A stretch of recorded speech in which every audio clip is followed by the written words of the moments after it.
देखो, मुद्दे तो पंजाब के बहुत ज्यादा है और जब से ये सरकार आई है इन्होंने मुद्दे तो खुद के लिए भी इतने बना दिए, अपोजिशन के लिए भी इतने बना दिए, पब्लिक के लिए भी इतने बना दिए कि एंडलेस है। कोई काम मतलब इतने अधूरे काम करते हैं, इतने लारे लाते हैं, इतनी झूठी बातें करते हैं, वो अपने आप ही मुद्दा बना देते हैं। मतलब कोई अपना ग्राउंड वर्क नहीं करते, आपको उसको कानून नहीं देखते, उसकी तैयारी नहीं करते और लॉन्च कर देते हैं और गारंटी अनाउंस कर देते हैं। वो फिर होती नहीं तो फिर लोग भी निराश होते हैं। तो पॉलिटिकल पार्टी जो अपोजिशन के उनका तो मेन काम है कि उन्होंने तो मुद्दे अगर आप कहें फिर ना करें, फिर हम उनका जवाब लेने ले रहे। तो आज मैं बात करना चाहता हूं कि जो पंजाब का बजट अभी तैयार हो रहा है और उसमें देखो कितनी मतलब मैं ये it is a criminal offence है कि अगर आप पंजाब का बजट है और उसमें आतिशी जी जो दिल्ली के मिनिस्टर हैं वो उसमें हिस्सा ले रही है। अगर आपने बजट बनाना है तो बजट के लिए आपको पंजाब के लोगों से बात करनी चाहिए, पंजाब के किसानों की बात करनी चाहिए, पंजाब के जो मुलाजिम उनकी बात करनी चाहिए, इंडस्ट्री से बात करनी चाहिए, व्यापारियों से बात करनी चाहिए, जो भी है पंजाब। जो पंजाब के लोग है ही नहीं, आप उनसे बात कर रहे हो। और जो जितनी भी बजट की प्रोसीडिंग्स होती हैं वो टॉप सीक्रेट रहती हैं। बजट तो जितनी देर खुलता नहीं उतनी देर वो सील बंद रहता। मतलब किसी बंदे को चाहे जो आदमी बनाते हैं उन्होंने भी कसम ली होती है और उनको वो बाइंडिंग भी होती है कि कुछ भी वो प्रपोजल बना रहे हैं, जितनी देर वो प्रपोजल असेंबली में नहीं जाती, चाहे पार्लियामेंट में नहीं जाती, कोई उसको शेयर नहीं कर सकता। कुछ ये पहले ही शेयर कर रहे हैं। और दूसरा दुर्भाग्य ये है कि देखो अभी तो एक्साइज पॉलिसी वाला हमारा काम पूरा नहीं हुआ, वहां भी चल रहा है और वही पॉलिसी जहां लागू हुई है।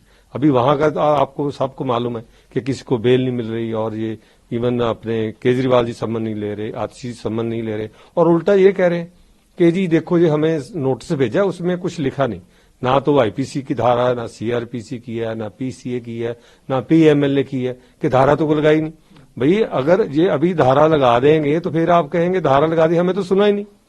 अगर वो आपका पक्ष जानना चाहते हैं कि आपने जो उनको बताना है, उन जो भी जो उनके क्वेश्चन, ये तो आपको एक गॉड सेंट जहां जो आप as a matter of right आपका एक चांस है बताने का, उसके बाद वो देखेंगे कि कौन सा सेक्शन लगता है, कौन सा एक्ट लगता है, कौन सा नहीं लगता। तो ये पता नहीं कैसी बातें हैं और खुद ही कोई नौटंकी बता रहे हैं, कोई इलीगल बता रहे हैं। और मतलब किसी जो भी कोई भी नेता है जहां कोई आदमी है उसको कोई पावर नहीं टू डिक्लेयर कि जी ये संबंध तो इलीगल है। इलीगल अगर है तो वो कोर्ट देखेगी, तो आप कोर्ट में जाओ। तो अभी तो ईडी वाले कोर्ट में गए तो पता चलेगा कि क्या बनता है। सो ऐसी बातें हैं जो पंजाब के लिए एक बड़ा संताप प्रूव कर रही है। आतिशी जी एक प्रेस वार्ता करती हैं, उसमें कहती हैं कि ईडी भी जांच करी, उनको कुछ नहीं मिला, सिर्फ एक परेशान करने का तरीका अपनाया गया। सरकार इसका इस्तेमाल करके विरोधी पार्टी के जितने भी बड़े लीडर हैं उनको परेशान कर रही है इलेक्शन से पहले। मैं आपको बता दूं, ईडी का जितने केस, एक तो केस दर्ज होता है और उसके बाद केस चलता है। जब ये केस चलते हैं तो ईडी का जो कन्वेक्शन रेट है दैट इज द हाईएस्ट, इतना ज्यादा है। मतलब जितनी ट्रायल चलेगा तो वो कन्वेक्शन नहीं होगी, कन्वेक्शन तो कोर्ट ने करनी है, चाहे 2 साल चले, 4 साल चले, 5 साल चले। तो पर कन्वेक्शन रेट जो ईडी का है that is the highest possible है उनका। और दूसरी बात ये करते हैं कि जी अपना ये ऐसे बुला लेते हैं। देखो अगर इनकी एक साल के ऊपर जमानत नहीं हुई और सिसोदिया जी की नहीं हुई, जितने और बंदे हैं उनकी नहीं हुई, मिनिस्टर एमएलए के, और ऑनरेबल सुप्रीम कोर्ट ने कहा है कि 338 करोड़ का मनी ट्रेल है। तो वो तो जानना, कोर्ट जानना चाहती है कि अभी जो पैसे का ट्रेल है वो बताना पड़ेगा इनको कि इनकी इन्वॉल्वमेंट क्या है।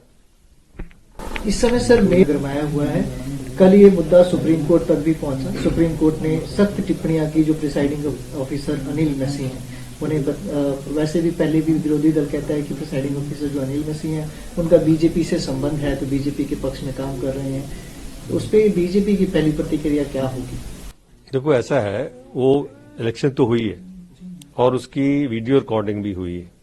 अभी जो एक पार्टी ने अपना पक्ष रखा है ऑनरेबल सुप्रीम कोर्ट, उन्होंने देख के बहुत सख्त टिप्पणियों ऑनरेबल सुप्रीम कोर्ट ने की है और जो नेक्स्ट डेट ऑफ हियरिंग है वो 19 फरवरी है।